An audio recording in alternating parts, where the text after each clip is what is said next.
She cracks me up.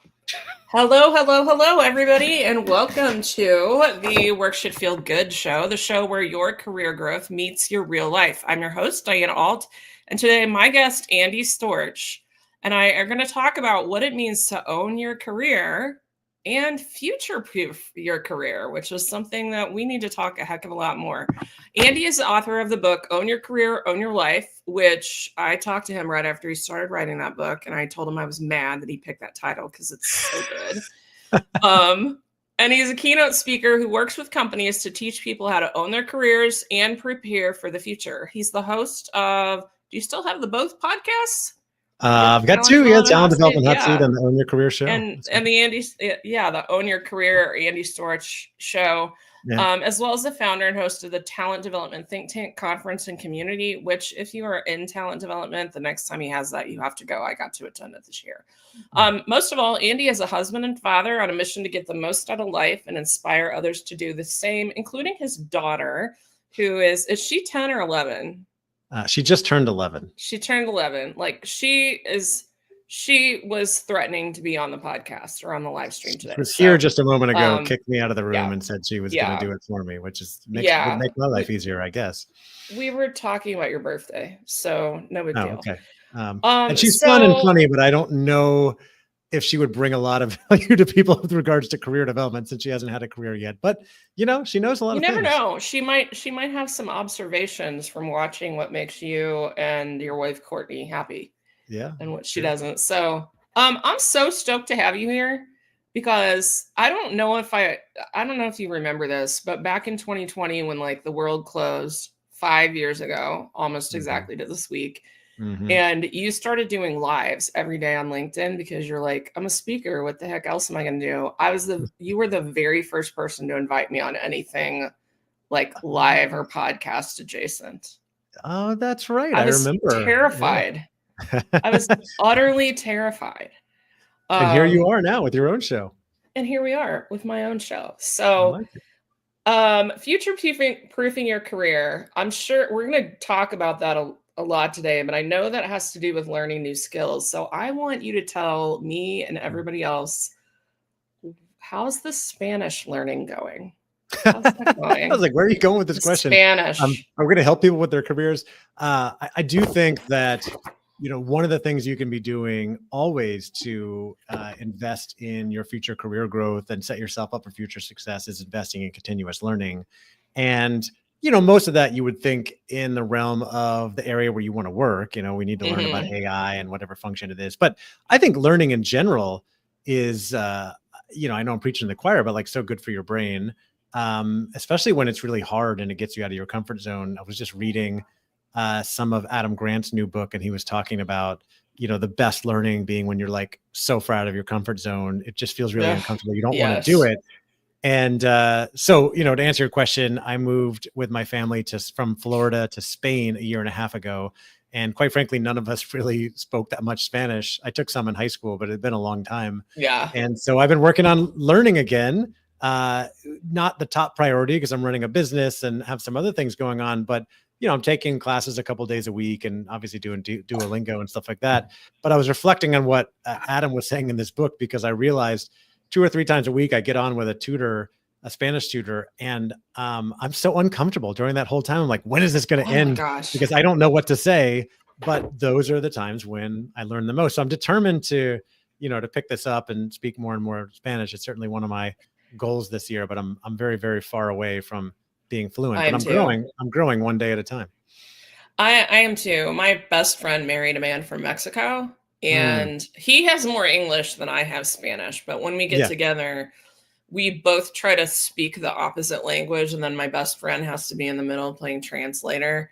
Right. And she enjoys it. She has a good time with it. Thank goodness. Because otherwise it would be miserable on everyone. But I think it's one of the most interesting things to me because I've been in the US in the corporate tech world for 20 years before I went into coaching full time. And there was never any reason to speak Spanish because everybody speaks English.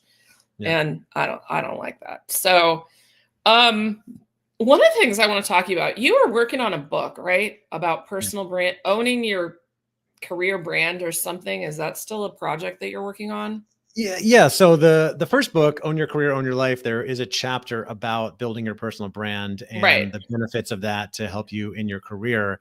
Right now, I'm working with our mutual friend Mike Kim on a new book called Own Your Brand, Own Your Career. It's a Okay. collaboration. Mike, obviously, as you know, has just a ton of experience, has been a big name in personal brand space for many years for entrepreneurs. And I've been working mostly in the corporate space. So kind of bringing our expertise together, if you will, to publish a new book this year on building your or owning your personal brand in the corporate space. I am really looking forward to that one, honestly. That's his current book, Own Your Career, Own Your Life, that he published that in 2020, if I remember right.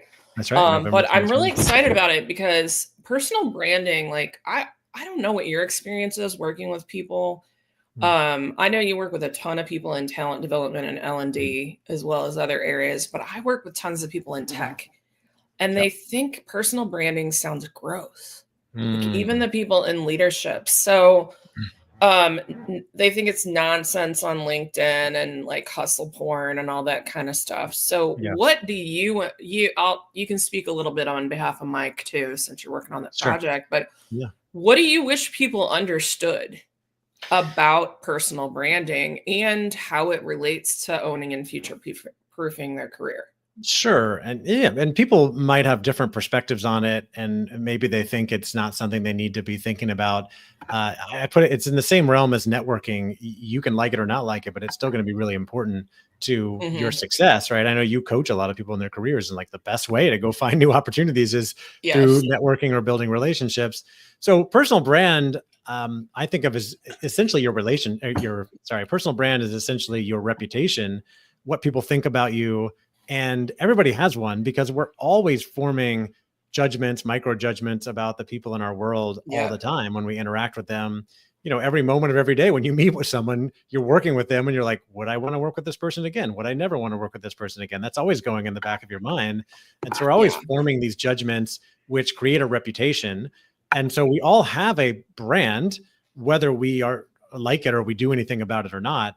And so I'm kind of big on being intentional with building that personal brand. Now, it doesn't mean, doing anything fake. I'm also a big fan of authenticity, as I know you are as well. Like be Yes. yourself, but realize that you can be intentional with how you show up and build that brand. And that while you cannot ever control other people's perceptions of you, what they think about you, you can certainly influence those things with how you show up and how you interact with other people. And I see two main sides to that. There's the brand that you build and how you interact with people and the work that you're doing, right? So your Yeah. collaboration, how you show up in meetings, how hard you work, how helpful you are to other people in the job that you do. And then of course there's the outside kind of thought leadership side or the social media side of like, are you creating content on LinkedIn or other platforms? Are you commenting, connecting, supporting other people? Are you engaging? Are you just criticizing other people and getting in political Yeah. arguments, right? And that all goes to build your brand and your reputation.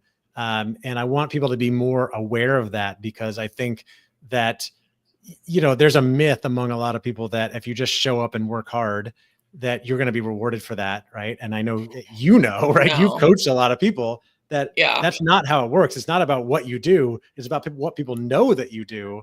And so you want people to know about you and your accomplishments. And there's a right way to do it, right, without bragging, but you want to make sure that people know about who you are, what you stand for, what you're good at, so that you can build that brand and people think of you when opportunities come up. Yeah, I love all of that, and I think when people sometimes ask me, "Well, what the heck is a personal brand anyway?" Mhm. And I don't want to be an influencer, is one of the things people Right. say. Well, I'm like, if you want to get anywhere in your career, you got to be influencing somebody. You That's don't right. need to be like a Kardashian on Instagram trying to sell whatever your new makeup line is or Right. whatever all that is. But you have to be able to influence somebody if you want to get promoted, if you want to get noticed for any kind of opportunity internally and externally. And to me, you know what I think the most dangerous personal brand to have is Hmm. one nobody can remember. Yeah. If nobody remembers you, like I would almost rather be remembered a little bit negatively than not Hmm. remembered at all. Hmm. because mature people that might remember you a little bit negatively, assuming there's like not complete bullying, like jackass behavior type Yeah. stuff. If it's just Sure. like you cross swords sometimes at work, a lot of Right. times that person will say, well, like she and I clashed sometimes, but I think they'd work great on your project because, Yeah. they're very Well, tenacious. as long as it's married with, yeah, that person can be a little bit abrasive, but they're very effective, or they always get things Yeah, done. Or like exactly. maybe I didn't get along Exactly. with them, but you might. Obviously, you don't want the brand or the reputation of the jerk on the team that nobody wants to work No, with because you no. just refuse to respond to anyone's emails or you Yeah, criticize other people overly. I think there's a balance, right? It's not just about being for nice to sure. everybody all the time, but are you collaborative? Are you someone that people want to work with? And do you get results, right? And so I ask people all the time when we do exercises and like the programs I run, what do you want to be known for? Pick three Yes. words that you want to be known for. For example, I want to be known as uh, generous, inspiring, and motivational or supportive, right?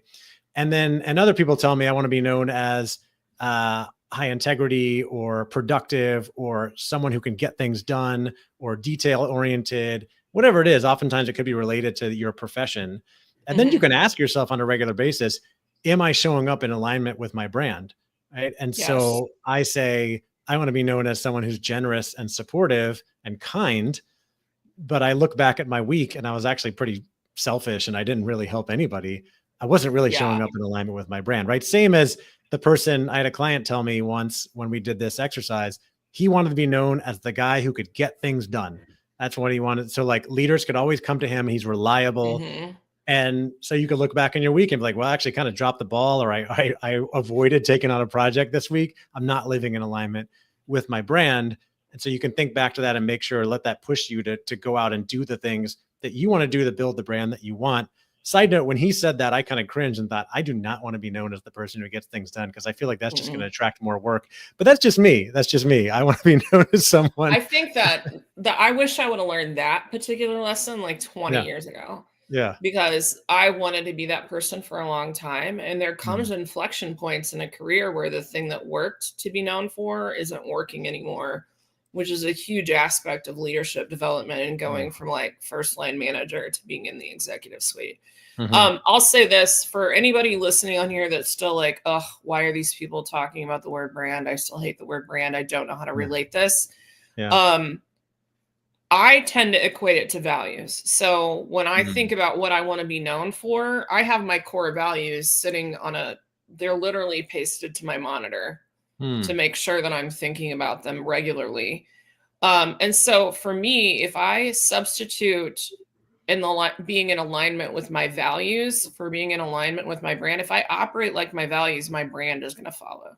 So if you're Mm. not, if the people in here are not used to thinking about what is my brand, Yeah. think about what your values are and are you working in your values, and it'll come through. That will be basically will become your brand.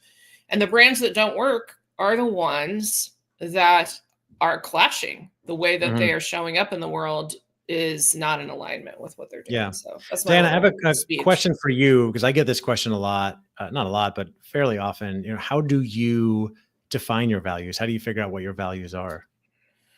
Oh man, that is a really good one. I look at it as there's a few things. First off, there's tons of different exercises out there that Yeah. you can do. I've done one. There's a book called The One Thing that was written Yep. by like Gary Keller and Ray Keller. Papasan, and they talk Mhm. about that. And they actually have like a cool little deck of cards and an exercise that Mm. people go through to sort of let things bubble up. I went through another one recently that was just looking at a whole bunch of adjectives and doing, whoops, I lost my, we're live. My We're left live. ear is the wrong We're side. live. Here we are. But we went through like 2 or 3 iterations in this master job search coach course that I'm in, of this giant list of adjectives, and kind of let things bubble up. And we worked on them together. A small group of us worked on them together. And a lot of us found words that weren't even on the list, but it kind Hmm. of forced comparisons and conversations and Mhm. let's group like things together. But another way is just simply saying, how do I make decisions? What are some of the things that I make decisions on? You can Yeah. also look at like what pissed you off, you know? Yeah. Sometimes that is looking at the opposite or the negative is another way. And it Right. doesn't have to be a thing that like not everybody has to have them pasted to the monitor, but you Sure. know if you're out of sync. So But I think it's good to know those.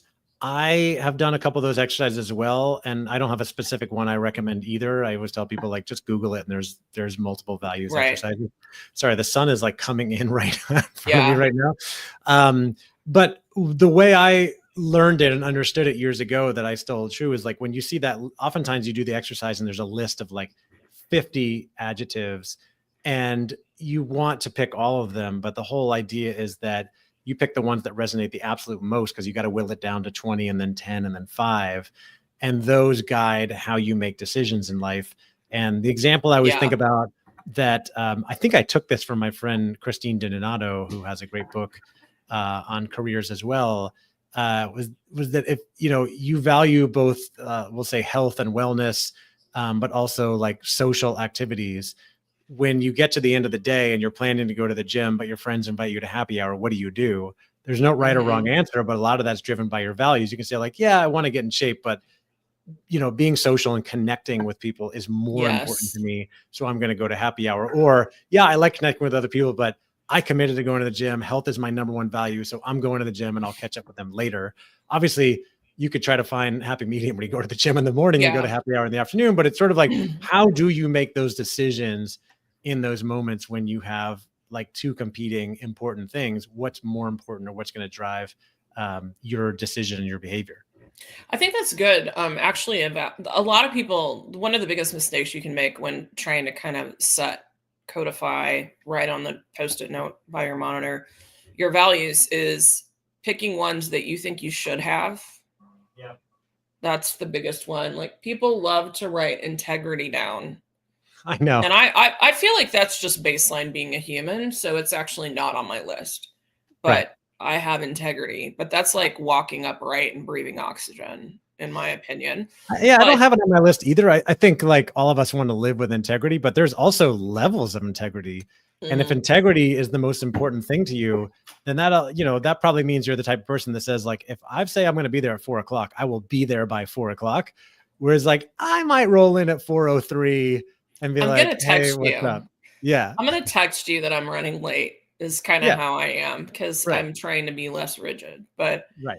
Right. I love that. So if someone is other than the kind of some of this value stuff that we've been talking about, Mm, if someone is just kind of in this mode of I haven't been paying any attention to my personal brand and I know I yeah. need to, Yeah. what are the first one or two things that you recommend people do?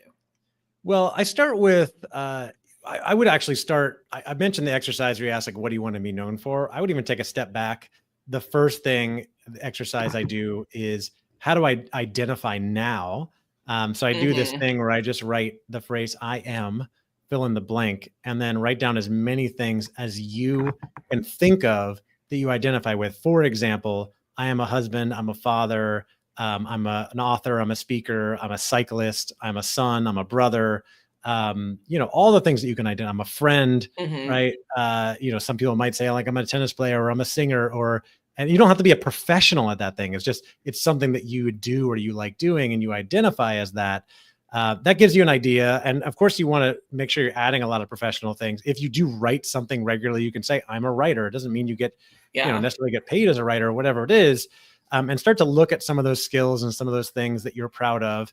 And then ask that next question, which is what are the things that I want to be known for? And I start Hmm. with adjectives, like integrity or hardworking or things like that, but also take it to the work you're doing. I want to be known as an expert on AI. I want to be known as an expert on career development, or I want to be known as someone who is always there and supportive for other people.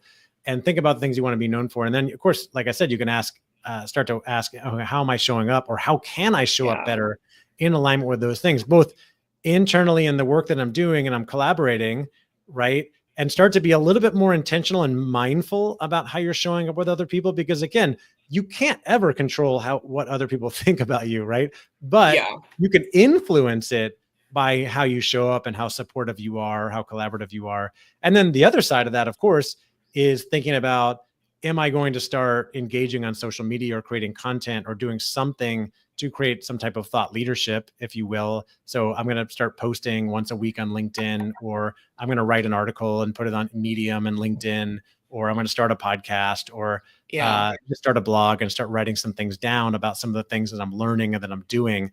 And, to your point earlier about like, a lot of people are like, hey, I don't want to be an influencer. Your goal is not to have thousands of people read it or follow you.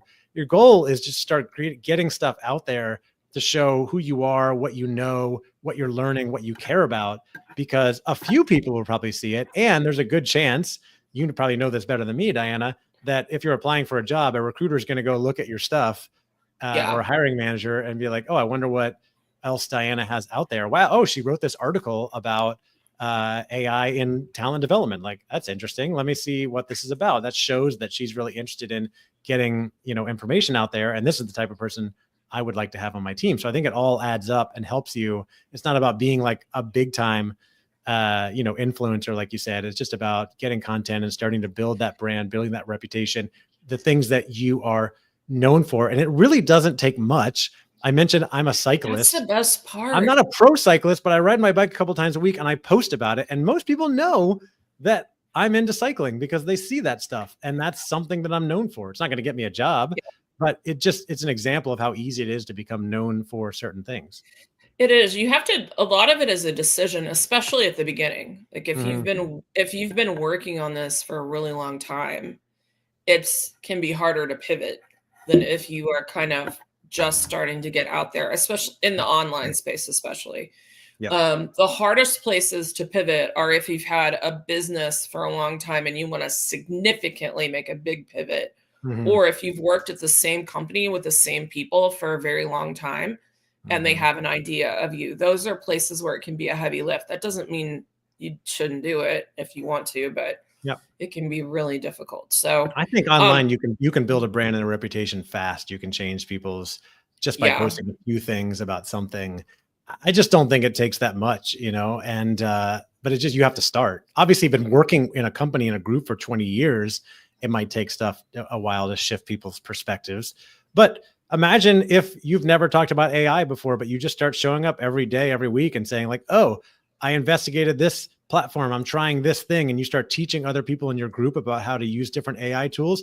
I don't think it would take that long before people start to refer to you as the AI expert on the team. And by the way, you don't have to be the foremost AI expert in the world. Speaking in Davos, you just have to be the one on the team that's been trying and playing with all the different tools and recommend stuff to people. Thank you. That is actually where you predicted my next question, because one of the things I hear the most from people about starting thought leadership for anything really is, but I'm not an expert in that. And there's a few reactions I have, one of which is, you've been doing that for 20 years progressively. Right. Like, you're more of an expert than you think. You don't have to be by now.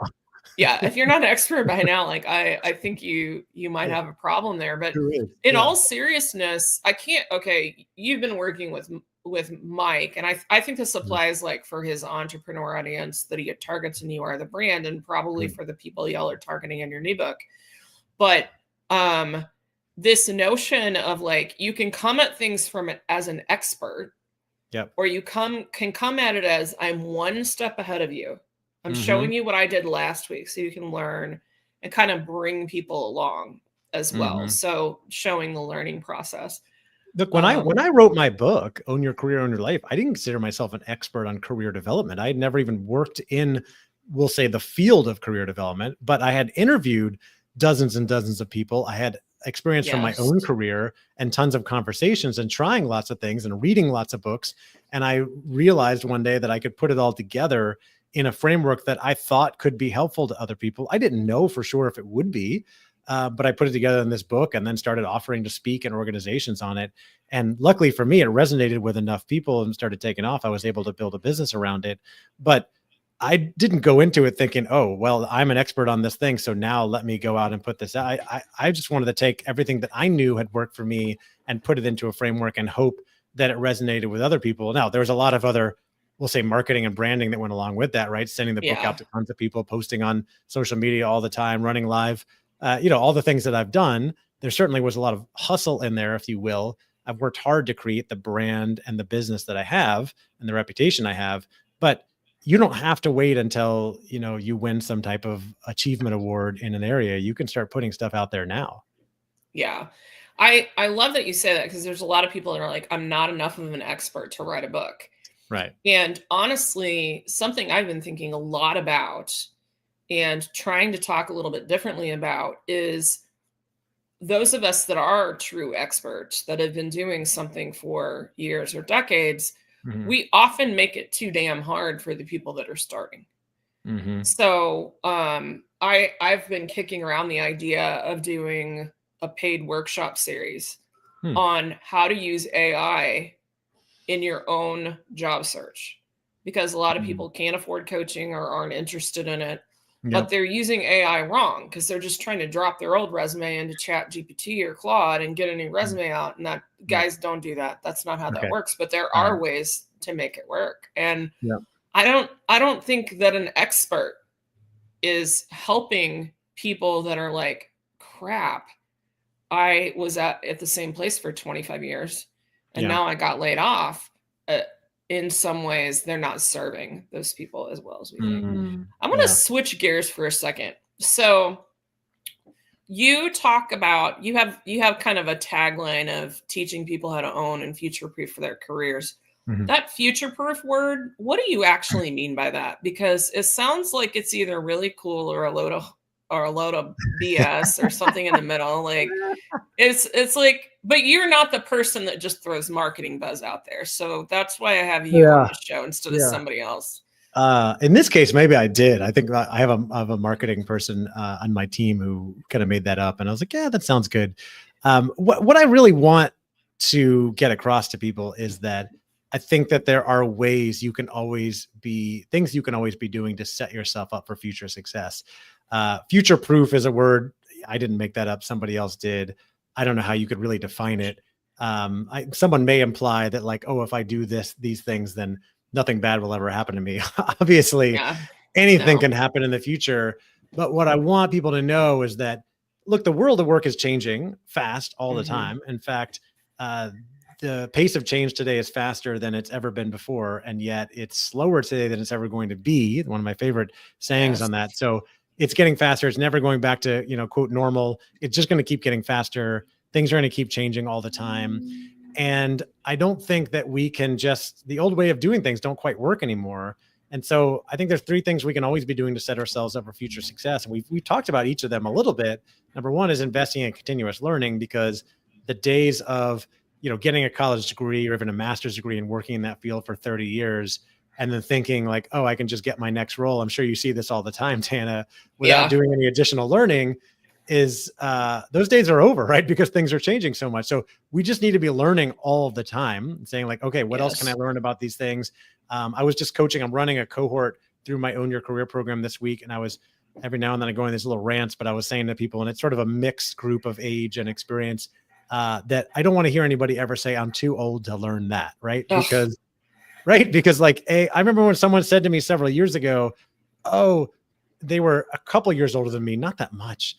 And they were like, oh, you're so good at this social media thing. I'm too old for that. And I was like, what are you talking about? You're like 40. Like, you can learn social media. It's not that, it's not that hard. If you're 85, like, okay, I get it. Like, you don't want to dive in. Although my wife's 95-year-old grandmother follows me on Facebook, and she still sends me an email to like, respond to my post or something like that, if she can do it. The point is, like, it's the same with AI. The moment you take yourself out of the game, or you say I'm too old for that, you're taking yourself out of the game. So I want to be learning all the time about different things. I highly encourage people to be investing in learning. Think about what it is that you want to learn, and when are you going to make time for learning? Because learning is one of those things that is important but not urgent. No one's ever like, over your shoulder going like, Diana, you need to learn today. You need to read a book today, right? You got to make time to do that on your own. And I'm not always the best at it, but I do things on a regular basis. The second thing you can be doing is building your network. We know how important that is. I mean, it's the single most important thing that has driven success in my career over the last 25 years or so is having relationships. Going back to my very first job when I was 15, my mom got me a job working for the highway maintenance crew through some connection. I still don't know where that came from, but the next job I got was working at a pharmacy through my friend in high school who got a job there. And he's like, hey, come work here. And on it went. Like it's even to today, you know, introductions, referrals, things like that. And a lot of people tell me that they're intimidated by networking. They don't, you know, like the idea of networking. And I think that they're thinking of it. I'm sure you see this all the time too. They're thinking of it in terms of walking into a big room and throwing business cards around and like telling entertaining stories and meeting everybody.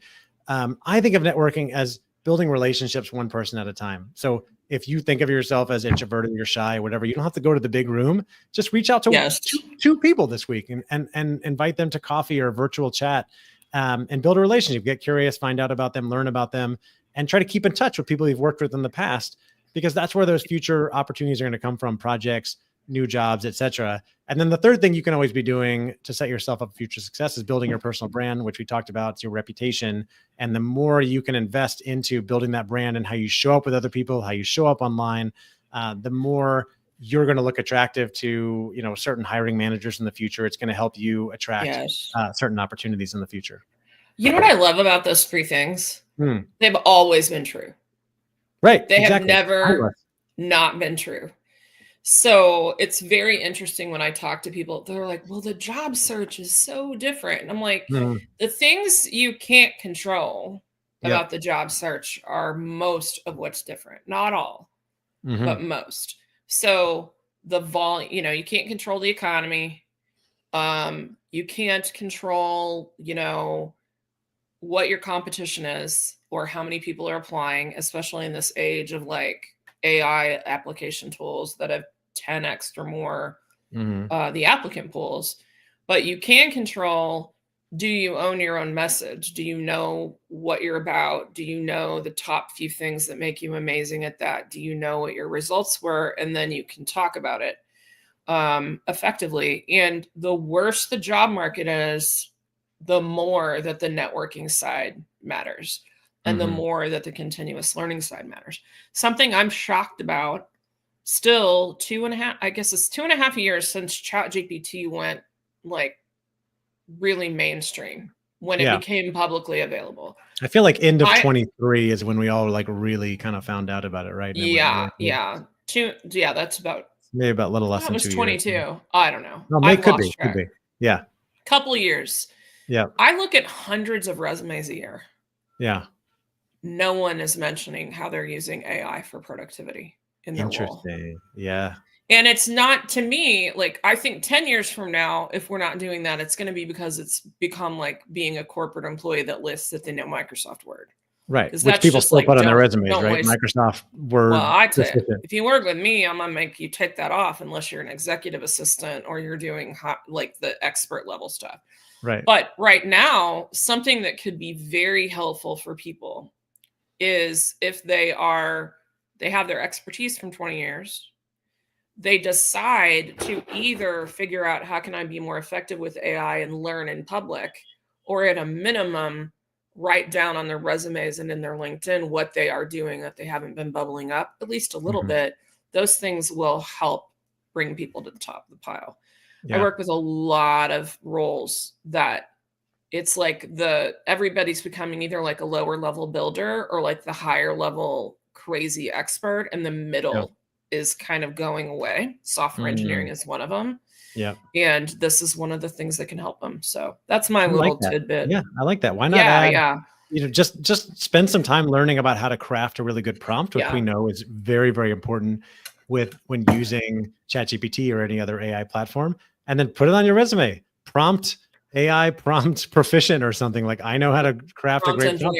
Because I feel like other people are still so intimidated by that. They'll be like, oh, if we bring Diana on the team, she'll show us how to craft great prompts to get better. She will build. You know what I did this weekend?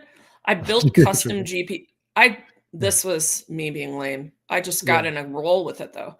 I built custom GPTs to help my VA team with like show notes and YouTube descriptions and social. First time I'd ever done it.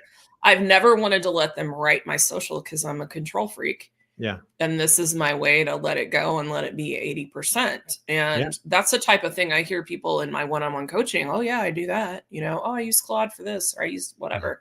So yeah. Talk about your AI expertise, guys.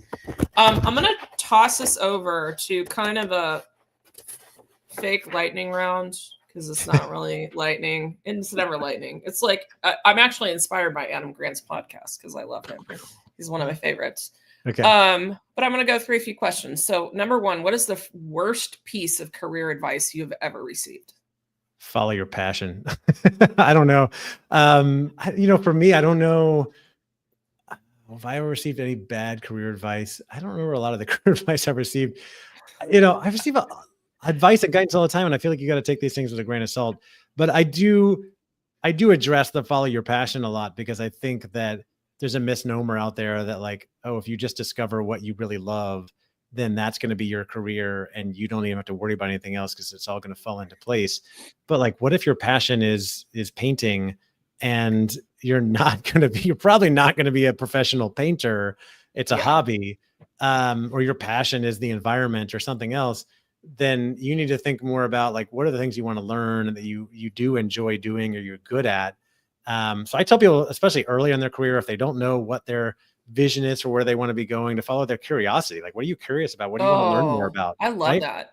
Yeah. Follow that AI, thing that we were talking about. And like, okay, let me go dive into some of this stuff and learn how to create custom GPTs. And then maybe I can build a career out of that. Who knows? Yeah. Have you done that? Have you tried that? A little bit, not that much. I'm embarrassed to say. I started down that road probably a year ago, and I, uploaded my book, and I thought, oh, I wonder if I can make a GPT for my book or for my podcast, and I just haven't gotten around to it. So I'm very intrigued by what you're doing. I have one of them I can't like share because it has, for whatever reason, ChatGPT doesn't want to let me share it. But I'll send you a link to the other one so you can play with it. I was intrigued. I thought you were saying you couldn't share it because it had like, important secrets in there. I'm pretty sure like that.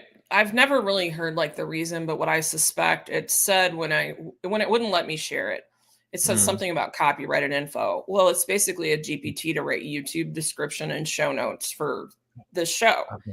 Yeah. And because it says like LinkedIn and Twitter and all this stuff, I'm using all these copyrighted names and it's catching that. Yeah. So it's not perfect, but it's faster than what I had. What's a red flag in a job interview that people ignore too often? And you can either answer as a candidate or as a person on the hiring team, or both, whatever. Oh, that's interesting. And I would say caveat, like this is your domain of expertise. I'm not an expert on job interviews, and I haven't been in a job interview in, I don't know, 15 years. It's been a while, but when I've hired a lot of like contractors. I don't know if I've done like official job interviews, but I do like to obviously talk to people and see if it's going to be a fit.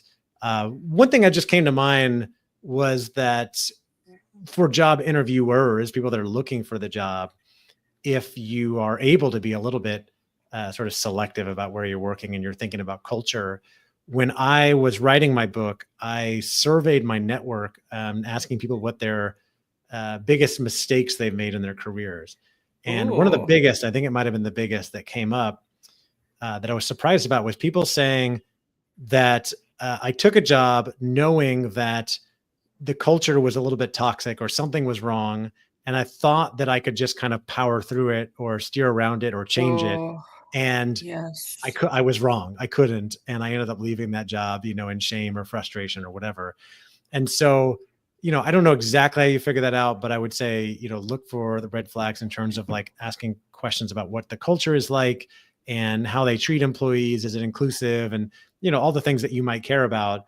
And don't, I guess, discount if your antennae are going up and thinking like, oh, maybe this is not the right place for me, but I'll just make it work. And it's probably going to be fine, because it probably won't be. Yeah, that spidey sense is a real thing, and we are trained to ignore it too often. Mm-hmm. I'll give you a little bit of an answer in case other people ask you this question, because I know you get asked things. Yeah. So the reason that it sucks so much when you take the job where you knew it was a little bit toxic is because culture is values. It's Mm. values and actions. So if you go to a place where you detect that the values are not in alignment with yours, it's automatically going to suck. Mhm. So what I like to do is have people not ask, what is the culture like here? Because Mhm. everybody's going to give you, it's great, It's great. Yeah. or yeah, whatever. Ask about a value that someone has Mm. told you about. It's on the website the recruiter told you early on, and ask Okay. how it shows up day Hmm. to day. Oh, you say your company has a value around, inclusion and belonging. Like, how does that show up? Yeah. Because if Interesting. they ditch DEI, because that's the cool thing to do, but they're Mhm. still saying that they valued, belonging on their team, like, we've got a Yeah. problem. So, Right. Yep. what's a personal habit that you wish more people would pick up to make their lives happier? Mm. So many. But the thing that really comes to mind is writing gratitude on a regular basis. I think Mm, that you and I both are big on Stoic philosophy and focusing on things that are within our control. I read the Daily Stoic every day, and those lessons kind of guide me in looking at stressful situations and thinking about, okay, what I can control here. But I've also developed a habit years ago of journaling every day and generally writing things that I'm grateful for. And what I've found is that no matter how bad things are, how hard things are, what challenges we're facing, there are always things we can be grateful for. And oftentimes that can help put things into perspective that, like, oh yeah, this, my boss is kind of being a jerk today, unfortunately, or I'm having a hard time with this job search, but I still have my family and my health. I have access to clean mhm. water. I have things that other people don't necessarily have. And I think it helps reframe things in our mind, give us more perspective on the situation. And remember that even when things are really hard and they're bad, there's still a lot of things that are great. And I want Yes. to build on those. And that helps shift our mindset, I think, and helps us move forward with a little bit more, um, I don't know, comfort that not all is lost. Not, life is not as terrible as some people like to make it seem. Yeah, I love that too. I used to do the gratitude journaling thing, and then I Mm. realized I was starting to it was starting to be a problem Hmm. because I felt pressure to do it, and I decided to let Hmm. go of it and just try to observe day to day, and that actually works Yeah. better for me. I think that's Um, really, I mean, the but journal I is did great, that. but really bringing it to life is Yeah, what's but I important. journaled to get to that point. I don't know Yeah. that I could have done it without passing through journaling. Right. What is a totally, kind of weird skill, or what some might consider a useless skill, that you're kind of proud of having? It's a useless skill that I'm kind of proud of. Um, I I don't know. I don't know. I can't think of You think any Are you the useless guy that skill. thinks all your skills are useful? You're like, "I spent all this time learning. I have all the No, I'm skills." the guy that So, thinks I don't really have any skills, but oh, well, there you I just go. keep doing stuff. Ah, I've never, like, won any talent contests or even entered. I wouldn't even know what to do. I just feel like I don't have that many talents or skills. You know, I don't know. I thought of I something, but it's think you too have full. I think you have a few skills that you Mhm. have honed exceptionally well, and that Okay. can be better. Like, you're WD-40 with relationships and connecting Yeah. people and Yeah. getting things done. So there you go. Take that, write down that you're grateful that you're a WD-40. I will tell Um, you one thing that relates to careers is kind of interesting. I have a skill that I used to think was absolutely useless that turned out to be useful, and I hope this ooh, lay is it on me. inspiring to people that are, if you think you're maybe in the wrong career today, but you don't know, and you have this thing you're doing. So for many years, I worked in the insurance industry. I worked in consulting. I was the guy who, speaking of me being a connector, I was the guy who organized lunch and happy hour and brought people together. Yep. I was always like chatting with people. And I actually thought that, and this was something that I enjoyed doing, but I really couldn't turn it off. And I actually thought that it was something that was a problem for me, because I was mostly in jobs that were like, get to work and focus on your output and get work done. And I Mhm. just couldn't stop chatting with people. And I think it actually held me back in some cases, in terms of being able to move up and achieve more in my career. So I thought this was actually a weakness, that I just couldn't stop talking to people. Well, it turns out I was just in the wrong career, right? I ended up Yeah. pivoting later. I took more ownership of my career, and I built this career in business where I'm, speaking on stages, facilitating workshops, connecting people. I run a community and a conference, connecting people, bringing people together. And now it's a lucrative career in business that I built around a strength that I have that originally I thought was, this is actually a problem for me because I Yes. can't just sit down and focus because I just want to talk to people and have a good time. Yeah, I experienced something similar Mm, related to the fact that I am kind of a contrarian by nature. Like I'm a mm. nice contrarian. I'm not like a Yeah, jackass contrarian. right. Especially if I'm in a good spot, but corporate America doesn't always value that, especially out of women. Mm, And so I spent a lot of time feeling terrible in corporate jobs, especially when I had, bosses that wanted me to shut up and color. But as I got out of it, like that is actually one of the things that makes me an exceptional coach mhm. is because I'm constantly poking at things from a different angle. Okay, Yeah. this is the real deal Adam Grant stolen question. What is something that you have changed your mind about recently? Oh, something I've changed my mind about recently. Surely you've changed your mind some since you moved to Spain. Yeah, I mean, I like to think that I am open-minded for changing my mind. Maybe I haven't changed my mind about anything. Um, well, you mentioned moving to Spain. This is kind of a silly one, but I do think, one thing people notice when they come to Spain and some other European markets, but definitely Spain, is that it's a much slower culture. People really take their time with meals. They sit down. It's rare you have a lunch or a dinner out with people that doesn't last 2 hours. And Yeah.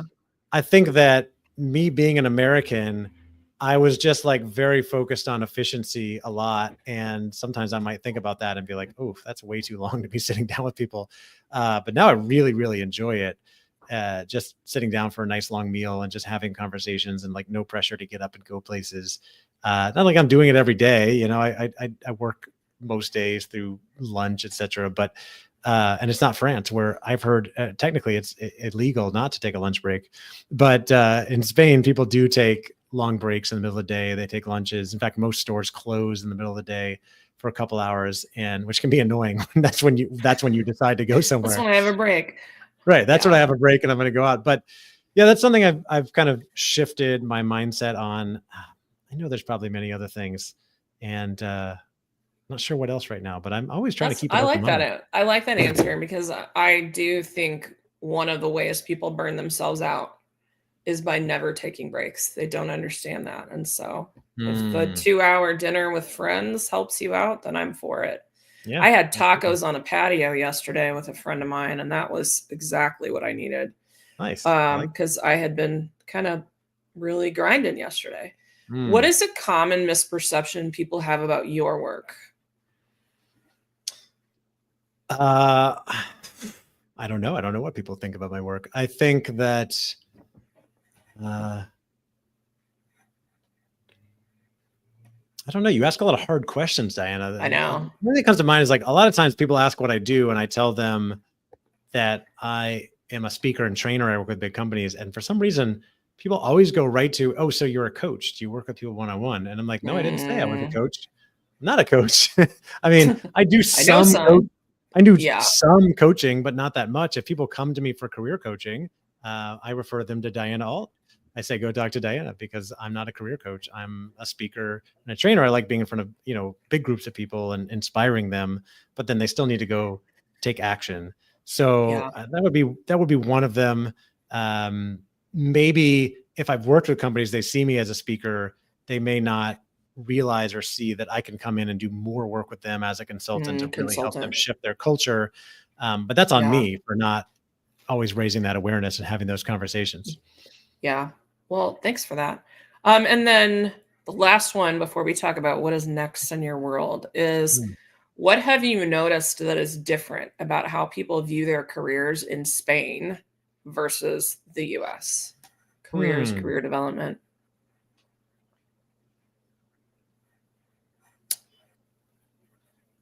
I don't know if I have an answer for that because You ask all the hard questions today, Diana. I don't talk Sorry. to, I'm embarrassed to say, I don't talk to a lot of local people. I hang out with a lot of expats. When you move somewhere, Yeah. it's not a quick process to go get ingrained and meet local people. I'm starting to meet a few more here and there. But I do think generally, because it's such a social culture, people take their time for things, that it's a little bit more of a work to live, than a live to Mm, work kind of culture, comparing back to the US. Not that people in the US don't have a good time or fun or whatever, but if you look statistically, and I'm a typical American who works hard, but you look statistically, like, people don't take their time off, right? Most people don't even take all their right. vacation time. And in Spain, I think people do the job that they need to do, and then they go enjoy time with their family, or they take a vacation. They take their vacation time. They take the whole time off in the summer if they can. So I think it's a bit of a different mindset. I think all the time, and I see examples of it. I don't know if you've ever seen, like, the kind of the meme comparison of the American and the European person taking time off, and the Europeans out of office is like, it's summertime, so I'll be out of the office for the next 2 months with no access to email. So- So I'll talk to you in September. yes. And the American's Yeah. like, I'm having major surgery today, I'll but be I'll be back checking my tomorrow. email throughout, and I'll be back in the office tomorrow. It's like, you can take a Right. little bit of time off. Yeah. Not everybody's that way, obviously, but a lot of people are. Yeah. They sure are. Well, I'm so glad you came on the show. Let's hear a little bit about what is next for you. You kind of, and where people can find you Yeah. if they want to learn more about your coaching, your training, etc.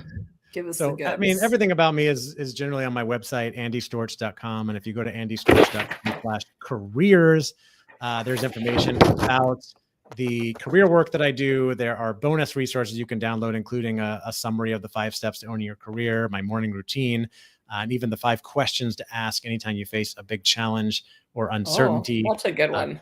Topics I've been going into lately with companies.